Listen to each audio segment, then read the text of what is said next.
Coding. Okay, I'm going to start the broadcast now. The broadcast is now starting. All attendees are in listen-only mode.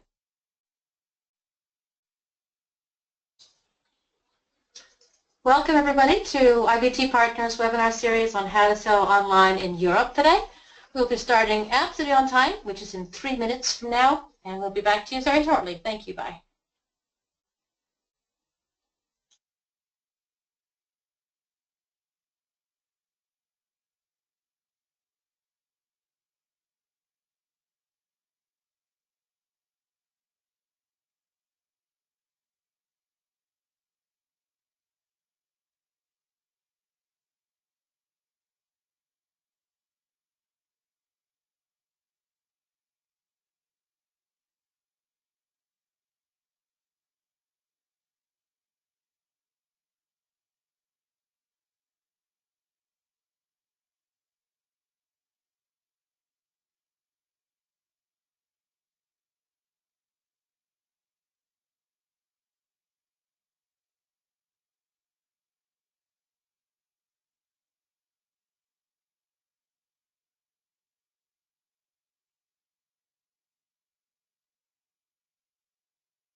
Good morning, good afternoon, good day to everybody. IBT Partners here, and part of our IBT Partners webinar series.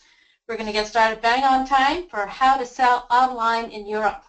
I'd like to introduce myself first of all. My name is Susanna, and I am a director here at IBT Partners. And I have to say, it's really always a pleasure to participate in these webinars. It gives us a chance to talk about things that we feel very passionately about.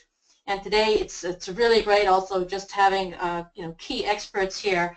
We've asked John and Teresa from IBT to talk about things that they know well, which is building and managing online platforms for companies, selling online in Europe. So we have a great program, and our objective is really to provide you with really useful information and takeaways to help build those exports and your international business. So just before we get started, a little bit of housekeeping. So just make sure that you're aware, this webinar is part of a series of webinars. If you go to ibtpartners.com and the resources side, you'll see lots of our previous webinars. We've been hosting them now for over 2 years. So there's a lot of webinar material that you can backdate on, from digital compliance to CE marking with key experts. So go and browse and find things that you'll be interested in as well. The webinar itself lasts about 30 minutes. After my introduction, I'm going to hand over to John, who's going to be talking about sort of the main platforms and where it goes from there, and then he'll be handing to Teresa, who gets down into some detail about e-tailing and the major scenes going on in Europe. We have, during the presentation, we have 4 polls. So we would really ask that you participate here and get your views on this. This, I think, will be really important and be fun to see your reactions on things. We have reserved some time for live questions at the end. Please put your questions into the chat box. On the right-hand side of your screen, you should see a question box. And in the question box, just put your questions in there, and we'll hopefully get to all of them by the end of the presentation. If we run out of time, we will be contacting you afterwards, after the event, and get back to you with any answers. So please do put your questions in the question box, and if you have specific things to say to us, you can always also use the chat box. At the very end of the presentation, we will have a very brief little survey, just a couple of questions to really help us figure out what, give us your feedback and get us to get things better. So there we go. Those are the main outlines for the presentation on how to sell online in Europe. So let's get started. So first of all, a very brief introduction. First on IBT Partners. We are a private company. We've been around for 15 years, and we have online engineers and business developers in the US, UK, Germany, France, and then we have partners in other areas, notably China and the Middle East. Our core activity is very much about trade and helping companies grow exports and international business, and we do that by using online. We build and market online sites for our companies for specific markets. So our core message is go global with website localization, and that's also what we're going to be talking about today, how you can sell online in Europe using website localization, and building websites and providing digital marketing across all of Europe. Now, basically from our presenters, we have John, who founded IBT Partners and is still one of the key members of the whole team and development side. He oversees overall business and has a huge wealth of experience in international trade and business. He's a frequent speaker at conferences, and I think is well known in that community. And then Teresa, we've asked also to participate today, is one of our key project managers who she coordinates and implements the online build and marketing strategies for a lot of our clients. And she takes these business goals and objectives and really translates them into online website build and marketing strategies for them. So again, comes with a real wealth of experience. Like everybody at IBT, it's a very international crowd. Teresa speaks Czech, French, English, German, Slovak, lots of languages, and has a degree in international business and in business marketing analysis and design. So like I said, this is part of a website series. Webinar series. We hope that you enjoy it, and do put your questions in. With that, I'm going to turn to John. If you're there, ready, John? I am indeed. Thank you very much indeed, Susanna. Thank you for everybody joining us today, and it's my pleasure to outline the scope today. What are we going to be talking about? As Susanna said, it's all about how to sell online in Europe. As you can see in front of you, we've tried to divide it up, or we've divided it up into 4 sections and trying to give you the most information possible. We're going to take a quick jump onto Europe. There you go, snapshot and languages. So what is the animal we're talking about? What are we talking about when we're talking about Europe and selling into Europe? We're going to take a quick look at the EU e-commerce market overview. Some very interesting numbers. I'm always surprised by the, shall we say, size and growth there. And then we're going to get back into how to do this. What are we going to do to sell online in Europe? 2 areas we're going to cover. One is website localization and the definition of that and what it means in terms of getting out there and the deliverables and our best practice checklist. And then at that point in time, I will stop and hand over to my colleague Teresa over in Germany. And Teresa will do a deep dive into online retail websites. So with that, we're going to move straight into what is Europe and Europe the snapshot. Europe the snapshot. If we can jump a page, there we go. Europe, large, prosperous, and easy to do business with. And guess what? Online. I mean, first of all, let's just make sure we understand large. There you go, large in many different ways, many countries, but also large in terms of $18 trillion GDP and more. So depending on how you care to do it, it's an economy somewhat larger than that of the United States as a benchmark. Easy to do business with. There's a very interesting World Bank study. If you're into reports, go to World Bank and have a look at it. In the top 10 of easy to do business with countries, out of the top 10, 5 are European. So Europe is big, it's prosperous, it's easy to do business with, and guess what? It's online. Now, specifically, we're going to talk about the European Union, and so let's just talk about 28 countries. I don't really propose to dive into the big bear on the subject. Next week there is a referendum. Brexit is the United Kingdom going to be in or out on the 23rd of June. There is a referendum here in the United Kingdom. I don't propose really to comment on that. Will European Union become 27? Who knows? But there you go. 28 countries is what we're going to talk about. 505 plus million inhabitants. So it's a lot of people, a lot of citizens. 375 million of them online internet users and 225 million e-shoppers. So it really is large. It's a big animal. Get out there. Those companies that have been successful, and we've got some wonderful case studies at the end of this little presentation, to companies that have done really, really well in Europe, and how are they doing that. For your information, we do have an exporter's guide. Again, if you want to go to our resources and have a look, there's an exporter's guide all about Europe. Right, let's take a quick look at some of the challenges. One of the major challenges, of course, is languages. There you go, without making anybody guess, in Europe we have 24 official languages. Indeed, that is a lot, and so therefore it, amongst other issues, obstacles to, shall we say, a single European market, is one of the main challenges that we have. But I think from the purposes of, shall we say, selling online, it's kind of interesting to have a look at what are the official languages in terms of first languages and then additional languages. So take a look at the English. English language, there you are. It's only actually the first language of 13% of the European population over here, but it is the second or third, it's the additional language of 38%. So actually, you could argue, and many people do, that 51% are actually speaking English, and certainly it does become the language. I like reading books, and there's a wonderful book called The Adventure of English by somebody called Melvin Bragg. I don't know if you know him, but I would take down a quick note, The Adventure of English. It's a wonderful book. It talks about the English language. There's also actually a video version of it.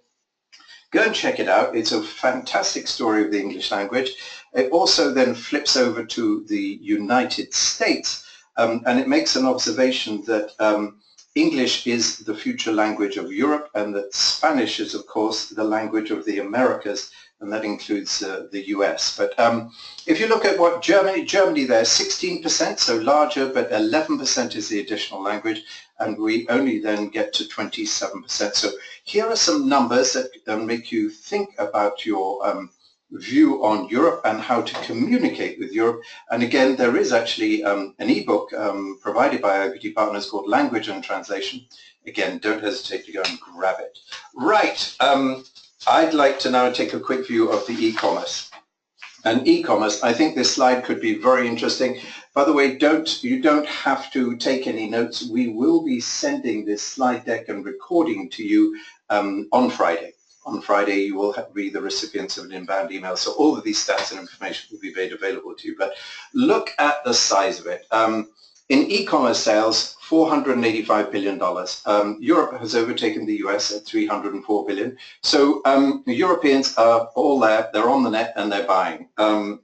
It really is very interesting to see how fast it's growing, 18%. So please be diligent. Take a look at this as a business opportunity. How can your business take advantage of that growth, and most especially of mCommerce? That is mobile. That is, with a handheld device.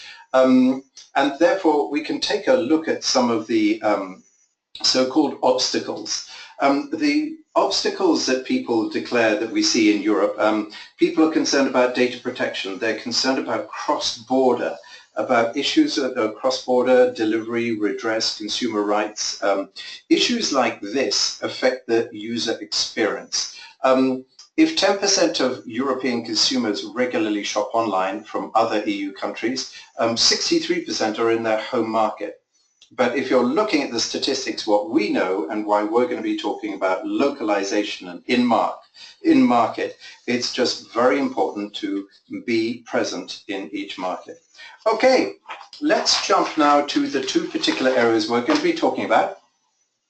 And I'm going to be presenting you and discussing the issue of localized websites. First of all, I'm going to define really what that means. What is a localized website? Well, a localized website is one that is fully customized. It's a website in your target market adapted for the local users. The user experience, UX, it's all about UX, it's all about locally optimized. Let's call it the equivalent of that you might have in your home market. So as a good US, UK, German company, you will have your own local.com, .co.uk or .de site, perhaps in your own native language. It's having one of those adapted for the international markets. There's a nice expression I heard. I was in New York at a ClickZ presentation in about 2 months ago, and they were just talking about global. There you go. There's a good expression, global. What does that mean? It means global and local. So it's all about being global, getting out there into your markets, but making everything local so that you can do business with people locally. The second part of the presentation, when I hand over to Teresa, is going to be online retail websites. So what is that? It's online malls. And of course, the big company that we're going to be talking about is Amazon. Amazon is the market leader in many respects, but Teresa is going to be spending time talking about that, and very interesting. I'm looking forward to that very much. So looking at the first program in terms of European website localization, what is it all about? Well, in many ways, it's all about brand, it's about online, and it's about business. Ultimately, all three are seeking to do one thing, and that is it's all about selling. But nevertheless, to sell, it's all the issues that we all face and address in terms of business and business development. It's credibility, it's awareness, it's trust. And you can do this very well online. It's certainly the recognized route of best practice today, and recognized as the #1 business marketing and sales tool. That is, use the web to get your brand out there locally. And then when you've done that, it's all about engagement, traffic, and lead generation. And all of that dovetails into what? It dovetails into business. And that's exports and business growth. And that is applicable whether we're talking B2B or B2C. And one of the nice aspects about it, it's all very measurable in terms of return on investment. Now, I think that we're at the end of that slide, and perhaps it is a poll time. John, could we do a poll then? Yes, please. Could we do a poll? Do. Okay, I'm going to just launch a quick poll here. And you should have that on your screens now. It'd be great if you could just click what's going on and how are you thinking about it. At the moment, we have about 40% are saying they have some localized web. Ooh, that's going down. About 30% say they have localized websites in some of their markets, and about 35% are thinking about it. Others are saying basically no. Only 8% have localized websites in their key markets. Thank you very much for that. We'll be closing that now. Thank you. All voted. And John, back to you. Okay, well, look, thank you very much indeed. That is interesting. That information will be, as I said, fed back to you at the end of the week, and we can look at that. But I'm now going to be talking about what we call the website localization checklist. Really, it's a view on best practice. We as a company spend quite a bit of time talking about and thinking about what is the best way to go locally, go international with website localization. And website localization is all, shall we say, can boil down into a very specified checklist. Number one, country-specific content. Here we go. Look at terminology, look at case studies, units of measurement, and currencies. These are the typical ways that we can look at it and say to ourselves, to be specific in a country, we need to look at the localized content. And there are some wonderful examples of that as to how you can get market information and content specific country by country. The second issue in your checklist is to look at specific design. Now, when I saw these pictures and they were presented to me, I thought, well, that's an interesting example. Now, clearly on the left, I don't know where we are. We're probably somewhere in Scotland. That might actually be northern Scotland with a curvy road, everybody going slow there. So that'll tell us something. Whereas on the right, it's Route 66, streaming off into the sunset, into the west. Don't know where you'd prefer to be. You can make your own choices, but design, it tells us. Images tell us. They help us understand where we are. They help us understand who we're talking to. And if you are always looking at design from the user, if you look at some of the international websites that have been successful, you can always see a content adaptation and a design adaptation. Third on your checklist should, of course, be multilingual navigation. And these means these, shall we say, a route to get from market to market. Good examples here on the bottom left-hand side, local language. It is our recommended best practice that you use, shall we say, the local language for your buttons and flags. It certainly means that people who come to it, they can recognize it more easily. And so there you go. There's the first three. And we're going to move on to the next side of our little checklist and talk about geolocation. So what is geolocation? It's about IP addresses. It's the address to redirect website visitors to in a particular location. Now this can be switched on and off, and this is a very, shall we say, controversial issue. There are some people who are anti-geolocation, and they do not believe that you should be driving users in a particular way, but you can certainly use it to enhance the user's experience and the ease of use so that users can be taken to a particular place. Mobile-friendly design, number 5 in our checklist. It has to be, in today's market, we have to be mobile friendly. We know in Europe, if you want to sell online in Europe, we have all of the numbers that we can share with you about country by country on how people are looking at websites and what devices they're looking at. So responsive design, which adapts for, number 1, the PC, for example, and the age group that's looking at that. Then there are tablet computers and, of course, smartphones. And all of these have implications. The content management system, number 6, a definite must. There are many content management systems. What we must be looking for are the content management systems which really are adapted for internationalization. And there are clearly some which are bespoke and adapted, and they're made with that particular purpose in mind.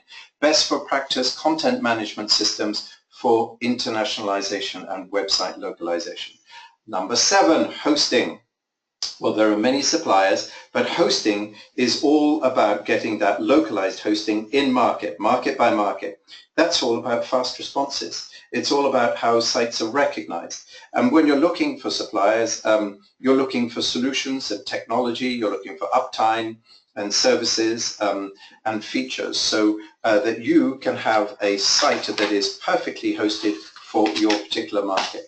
Right, we're moving on with our checklist. Number 8, regulatory requirements. Europe, there are regulations. I'm not going to spend long on this because recently, actually, we did a webinar entitled Top Tips for EU Digital Compliance. We did that with an organization called Privacy Europe. It's a firm of, it's a practice of lawyers actually across Europe. And very interesting indeed. So if you wish to, shall we say, get up to speed on that, please go and look at IBD Partners /webinars/ webinars on demand, and you can actually see and listen and learn a lot there. Number 9 is all about domains. One of the big bugbears, you can look at them now. A little challenge to you out there. Can you tell me the countries? Say you have 10 of them, 10 domains. Do you know which countries those all belong to? Each country has its own domain. So if we're talking about the European Union, that would be 28, and plus, of course, that one that you can see at the top in the middle, .eu. It is our strong recommendation to get these domains. Own them. It is a way to protect your brand. It's a way to protect yourself. And when you're not in the mood of protection, it's a way to go out there and use it to sell online in Europe. A localized domain with a localized website is considered best practice. Number 10, it's all about social media. Social media is a huge subject, and as you can see, it is on our checklist. It's very, very important, and you can see the well-recognized platforms. And again, I don't propose to spend too long there because we have an ebook on that subject. If you go to resources and look at webinars, resources, pardon me, and ebooks, you'll find one on social media. Are we going to dive for? Can we do another poll? Yes, please. Okay, this is going to be a poll about, do you own your European domain? And again, you should have that on your screen now, and you can reply either yes or yes some or thinking about it. And so far, I'd say it's evenly split between yes some and yes thinking about it. Although we have 15% who have yes, all of them, which is good. But 15%. Thank you very much. End of poll. I would recommend, if there is one takeaway, and our objective during these webinars is to give you lots of takeaways, is to say, please do think about your domains. It is very, very important. If you don't own your domains, who might be owning those domains? Domains are a building block for your website localization. Okay, now let's look at the search engines in Europe. Search engines, this is a big subject. Of course, guess what? It's dominated by Google. So much so that Google is currently actually, Google was recently informed by the European Union, the Commission, because of its dominant position, it is currently being pursued for antitrust.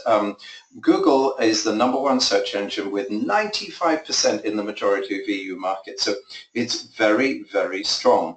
Of course, there are many, many Googles in Europe. We have google.co.uk, we have google.de, we have google.fr, etc., etc. They're all country specific, they're language specific, and they're localized. Hence, what we're talking about is localized sites. And of course, what matters to Google? Well, Google is all about the users.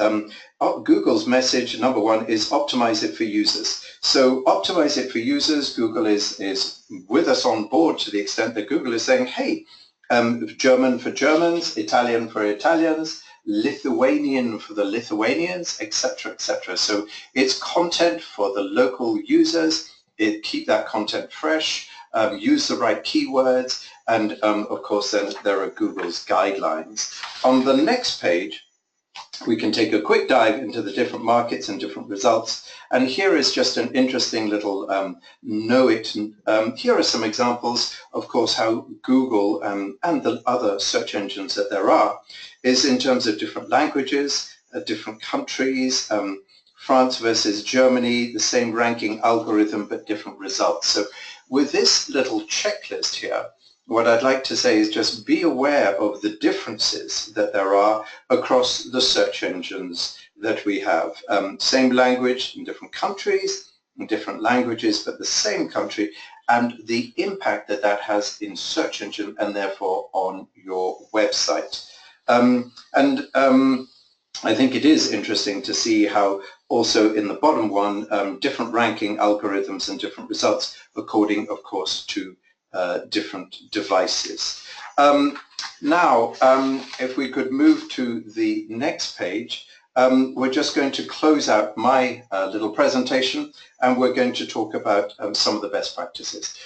We're very proud to serve many, many companies as we're building their websites across Europe and, of course, outside Europe. But just taking a quick dive into Europe, there are 2 companies here. One's called Casco Marine, and then InfoSite, one from Wisconsin, one from Ohio. B2B and B2C with distributors. And so you can take a quick scout around there and have a look. You know, here is a great example of how mid-cap companies are successfully going online and selling online in Europe. Now, finally, my final slide is to take, shall we say, the largest and perhaps in terms of benchmark. As I said at the beginning, we look at best practice, we look at benchmarking. Perhaps the guys who wrote the book, of course, might be Apple. Look at this. In front of you, you have 37 sites across Europe. This is Apple looking at Europe and saying, how are we going to do website localization? If you go to Apple and look and do key in Apple European sites, you'll be taken to this and then click through and look what they're doing. Clearly, not everybody has pockets as deep as Apple. Our recommendation to you for your own business is do it at your own level, your own scale, for your own objectives, but begin the online website localization process for Europe. And with that, I'm going to close out and I'm going to say, Teresa, please, over to you to give us a deep dive into e-commerce in Europe. Hi, John. Hi, everybody. Thank you for inviting me to take part in this webinar. I'm really happy to be here.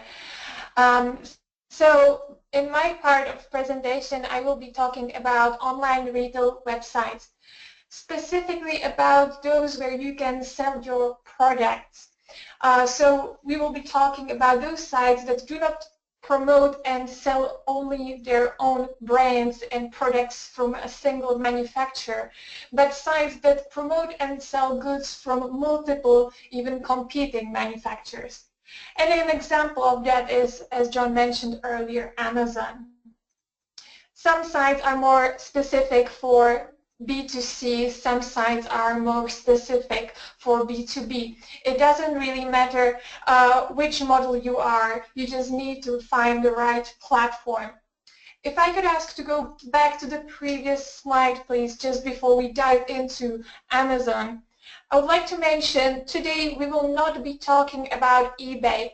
It is used by many companies to sell to end customers. However, it also facilitates consumer-to-consumer transactions, and that's really not our focus today, so we won't be including eBay in our review. But we will be looking at the European e-commerce leaders, notably the United Kingdom, Germany, France. Why those three? It's not because e-commerce wouldn't be big in other European countries. It is.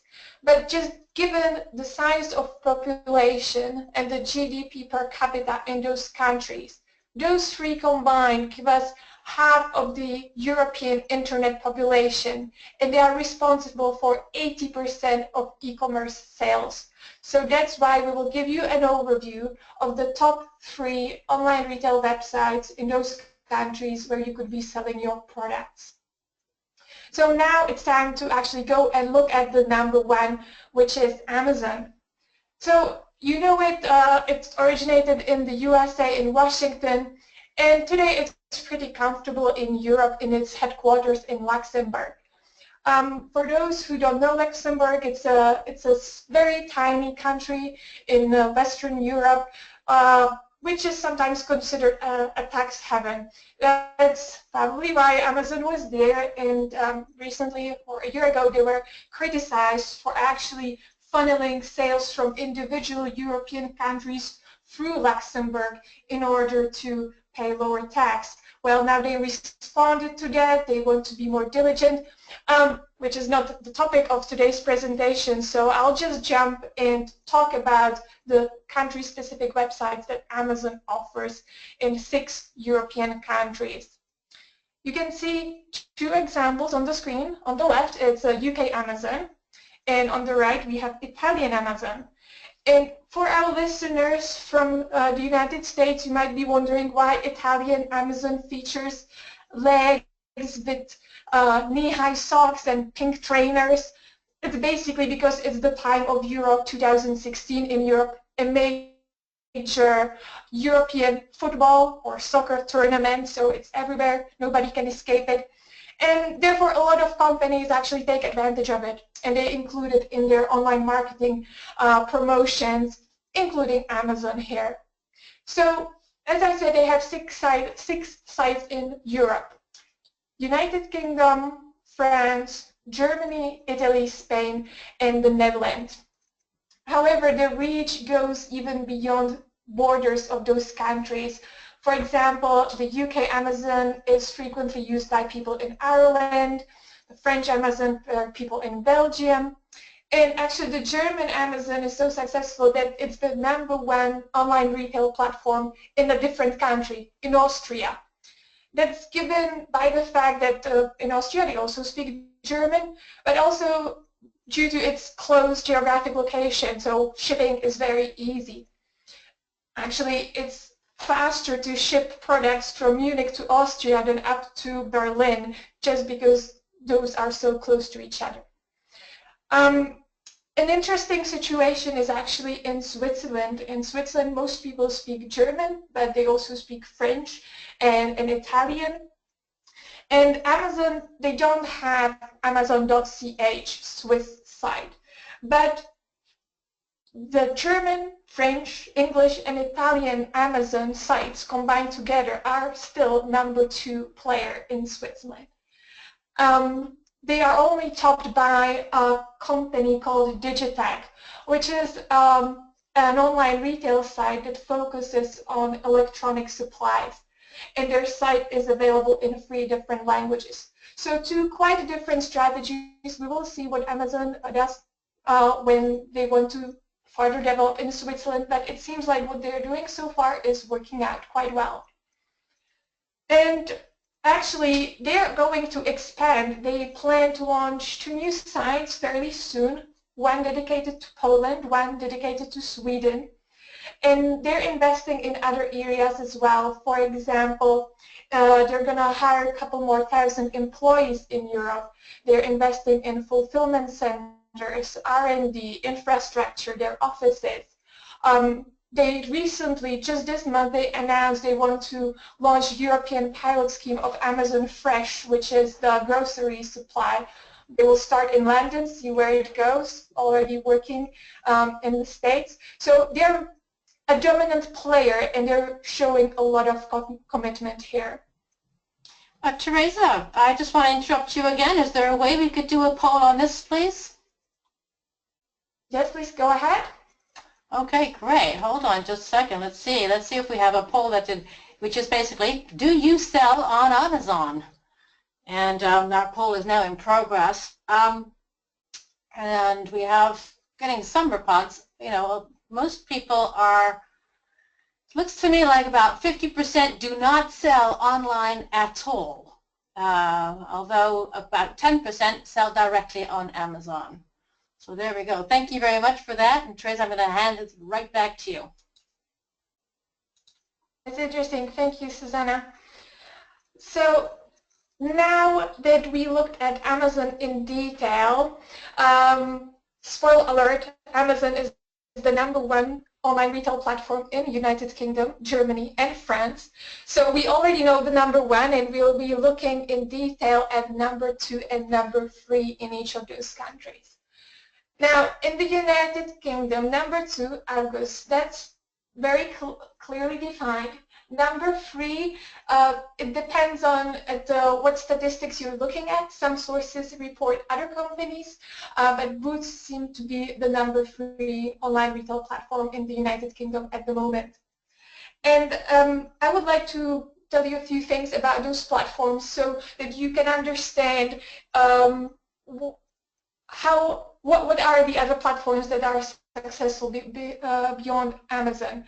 So Argos, they were established in 1973 as a catalog retailer. They're part of Home Retail Group, so their origin is very different to that of Amazon. Today, they are not only catalog retailer, they also have 750 stores, and they sell online. They're so successful that actually in April this year, Sainsbury's, a major UK supermarket chain, offered to buy Argos, and this takeover was agreed at £1.4 billion, and this takeover will be completed, I believe, later in the year. It's quite interesting because it will give opportunity to Argos to have even more pickup locations, so in their stores and in maybe dedicated Sainsbury's branches. So the potential is very big, and we are curious to see where it goes. And another example, number 3, is Boots.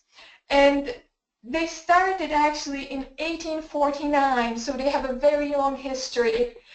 And it's a UK pharmacy, health and beauty chain, but they started as a small herbalist shop. So there was a really long way from where they started, where they are today.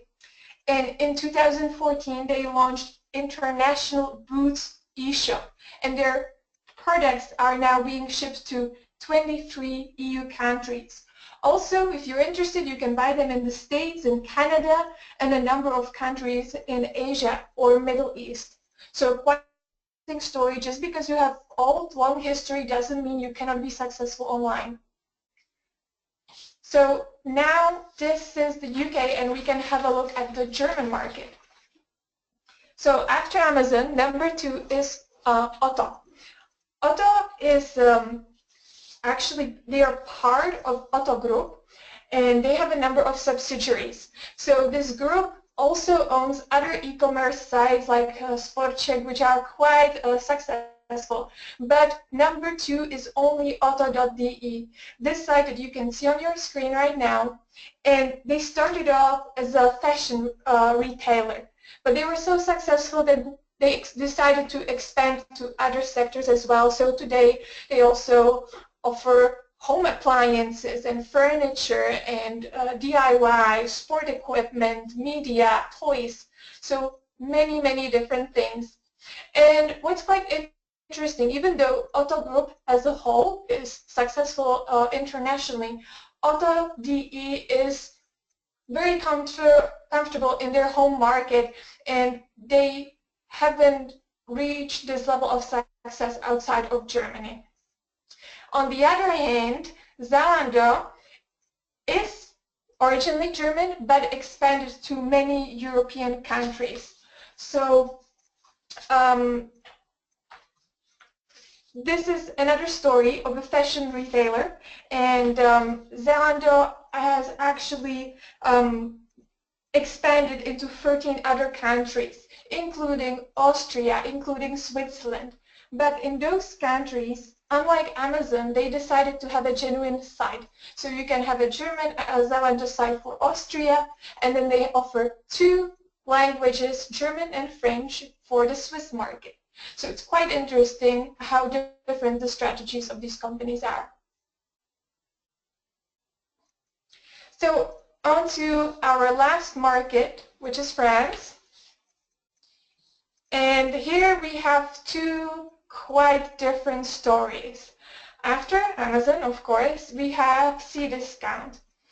They were established in 1998, and they positioned themselves as a discount online retailer.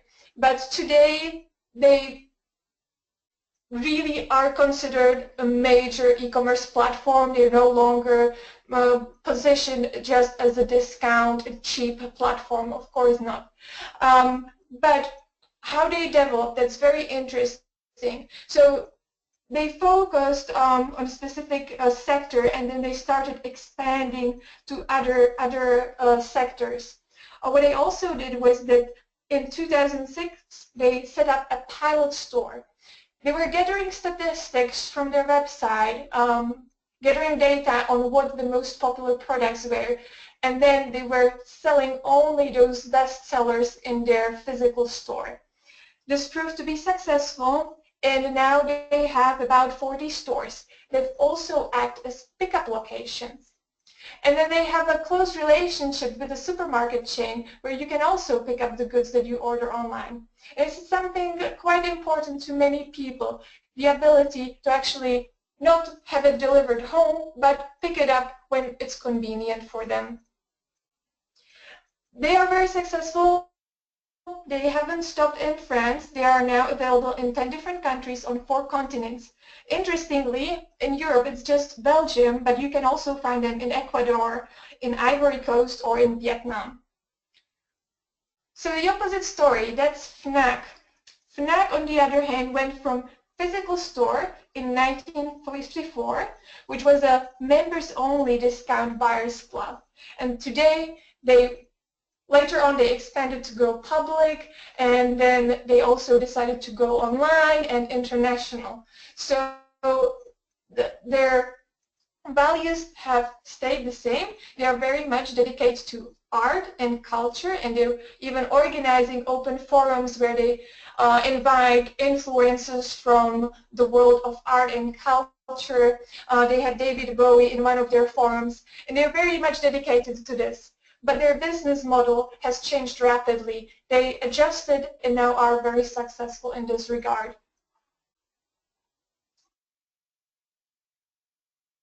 Teresa, is now a good time for a poll? Yes, perfect timing. Okay, great. We're just going to do a sort of more general poll. Where do you already sell online in in Europe? So where are you already active selling online in Europe? At the moment, we have, you could choose the UK, Germany, France, Southern Europe, and we have a lot of people also in others, like in the Nordics. The majority seem to be plumping, though, for the UK, with France and Germany tied after that. And just a few more seconds to give you a final vote count as we get the last people in. Yeah, so what we're in conclusion, we're getting about 60% is the UK, and Germany just shy of that. Thank you all very much indeed for those. And Teresa, back to you. Okay, so we can see there's big interest in these big three markets, but the other markets shouldn't be left behind. And I would like to talk now about some of the typical features of European online markets. They are not all the same. You could see that even within those few examples, but they have some similarities. For example, European online consumers, they have strong preference for local e-commerce websites and local providers. That doesn't mean that Amazon is American, they're not successful. No, but they need to have a site in the local language, ideally with local support. That's quite important, so they can manage the returns, or in case something went wrong, that's very important to them. So that's why they prefer local providers. Secondly, you can find there some stores that are only in one specific sector, for example, fashion or electronic supplies or home and DIY. On the other hand, you have these all-rounders that offer practically everything. Those include Amazon, but if you look at not at the top 3, but let's say at the top 10, you can find there a lot of supermarket chains, retail stores that are very successful online. And then you can also find successful specialists that used to be in one sector only, like Otto from Germany. They were into fashion only, and then they decided to expand into other sectors because they were doing well, and they thought, we don't need to stay in this niche sector. Let's expand. What's also interesting is if you do not choose Amazon, maybe it's not present in your local market that you're targeting, you can think about what is the reach of the online retail platform that you want to use. I give you an example here from the Czech Republic, a site called Alza. They're one of those that's used to focus on electronic supplies only, now in various sectors. But they were doing so well, they thought, let's try Germany as well.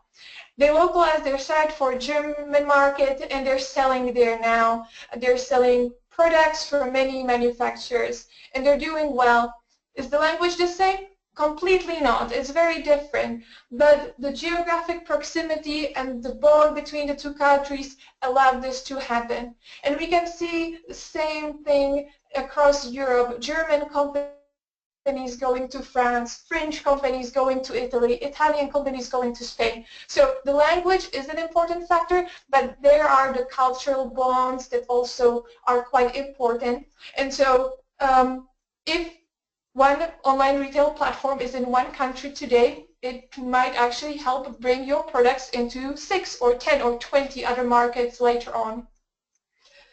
And finally, this relates to countries where Amazon is not present, where they don't have site in the local language.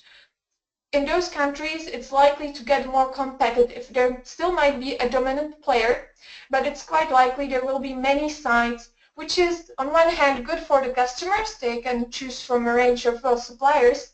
On the other hand, it's difficult to choose the right one. That's why there are many comparison sites where you can search for a product and it tells you which online retail stores have the product available, at which price, and what are the customer reviews. And that helps customers decide pretty quickly where to order. And this can help you understand also on which platforms you would like to be selling your products. So that pretty much summarizes the online retail stores in Europe. It's a broad topic, but I just wanted to show you how diverse the market is. Even though there is a dominant player, Amazon, there's much more to it, and it's really worth investigating each market specifically because they are not the same. Teresa, thank you so much. That was a fantastic overview. We have gotten quite a few questions in, so I'm going to just look through some of the questions now. But that was a fantastic overview of the situation across a lot of different markets and a lot of different strategies to play it. Just looking at the questions, as I said, we have quite a few that have come in, but I'm going to direct the first one to you, Teresa, if that's okay. So it's a U.S. company, and they're asking if these sites, for example, if I want to go onto one of these e-tailers like Amazon, am I selling to the end client or am I selling to the e-tailer? Teresa? Yeah. Thanks for the question. It depends. Even Amazon themselves, they offer both opportunities. So you can actually set up an account on Amazon, pay them monthly fee, and then you can sell directly to end customers, and you have to fulfill the orders, you have to take care of everything. Or you can become actually Amazon's supplier, which is quite a unique position, and then Amazon takes care of the actual sales.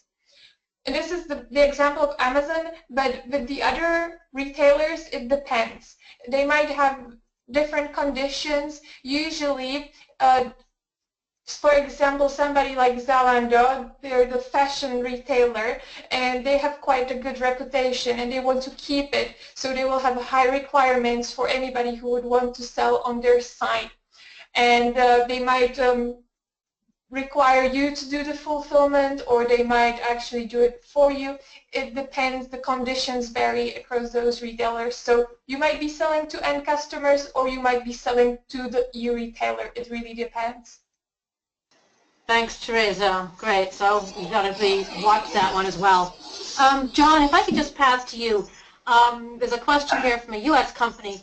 They have distributors in Europe, in some European markets, but no websites. Where should they start? I guess that's kind of a big question, but just if you could give a very summary answer, that'd be great.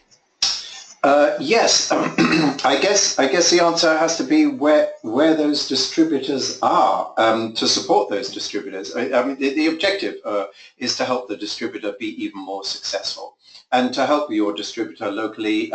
Where you have an appointed distributor, discuss with them a localized presence. And then you can build a localized presence around the distributor, driving and having all of the information that comes through in terms of reporting and metrics, the traffic conversion directions to their website.